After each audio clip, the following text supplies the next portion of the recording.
అదే కొన్ని రకాల మామూలుగా మనం చదువుతూ ఉంటాం కదా, కొన్ని వీడియోస్లో కూడా చూస్తూ ఉంటాము. ఈ ఆయిల్తో మసాజ్ చేస్తే పొడవు పెరుగుతుందని, లావ్ అవుతుందని, ఇదంతా అంటే నిజంగానే అంగం సైజ్ అనేది ఎంత ఏజ్లో ఉన్నా పెరిగే విధంగా ఉంటుందా అండి?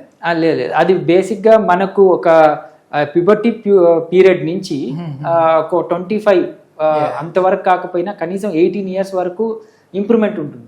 దాని తర్వాత మన యాక్టింగ్ బట్టే అది ఇంప్రూవ్ అవుతుంది, కానీ అది ఖచ్చితంగా ఈ మసాజింగ్ టెక్నిక్ వల్లనో దానివల్ల పెరగదు. Okay okay. అంగంలో రక్త ప్రసరణ బాగా జరగాలంటే ఎట్లాంటి ఫుడ్ తీసుకోవాలి sir?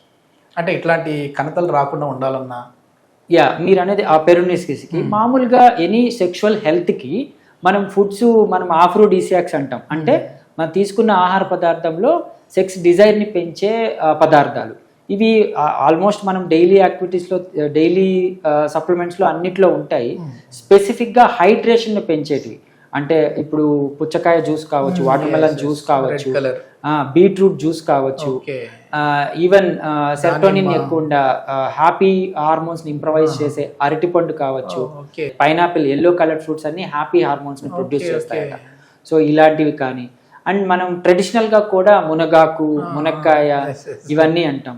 And even dry fruits ఏం చేస్తాయంటే ఈ ఎల్ఆర్జినిన్, కార్నిటిన్ ని పెంచుతాయి. సో ఇలాంటి పదార్థాలు తీసుకోవడం వల్ల ఈ సెక్షువల్ హెల్త్ అనేది ఇంప్రూవ్ అవుతుంది. సో దాంతో ఇలాంటి పెరోనీ సమస్యలు డైరెక్ట్ గా కాకపోయినా ఇండైరెక్ట్ గా కూడా క్యూర్ అవుతుంది.